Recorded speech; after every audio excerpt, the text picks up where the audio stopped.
So if you're a fan of Apex Legends and you are a fan of Final Fantasy VII, then you're going to be super excited because starting today, or no, I guess actually 2 days ago, for the next 3 weeks, they are doing a Final Fantasy VII Rebirth Apex Legends crossover.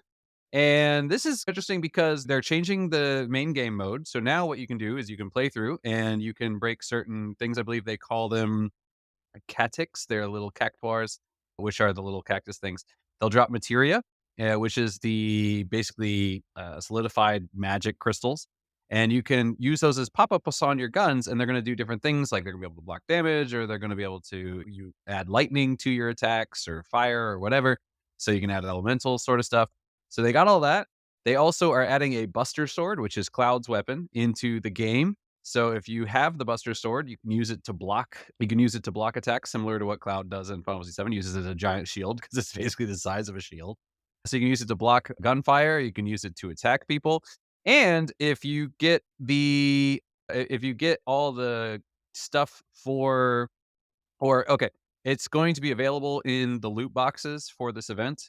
So it's an heirloom weapon. It's also interesting because this is going to be the first heirloom weapon that can be equipped by any character in the game. So everybody can equip this. So even when the event is over, you can still keep this weapon, but it's going to be only for you can still keep this weapon. You can use it on anybody.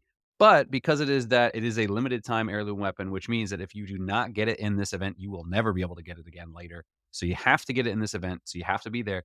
But one thing that has a lot of people concerned is that they are also offering a Sephiroth-themed death box, which means if you die, the box that your body is going to be stored in is Sephiroth-themed. Just basically got this one big black wing on it, so the one-winged angel thing.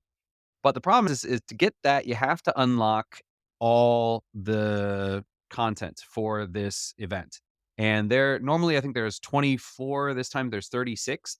So each piece of content, yeah, you get it from a loot box. Each loot box costs about $10.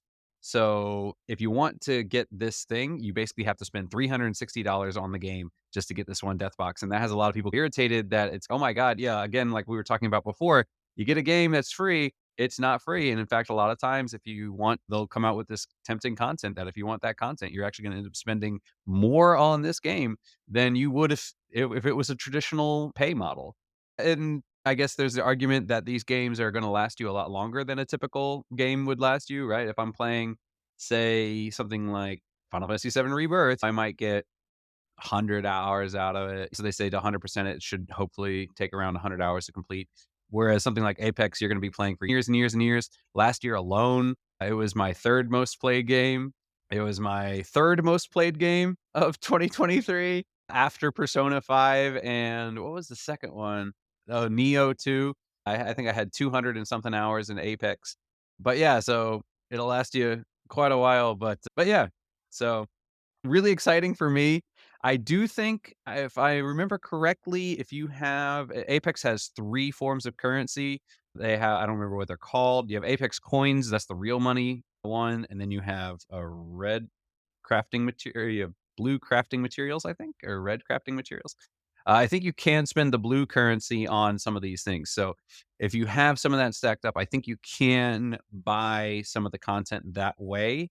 And then that should help alleviate, you won't have to pay for everything. So you wouldn't have to pay the full $360. If you could unlock, say, half of it, you'd only have to pay $180. So, but yeah, these things are getting expensive.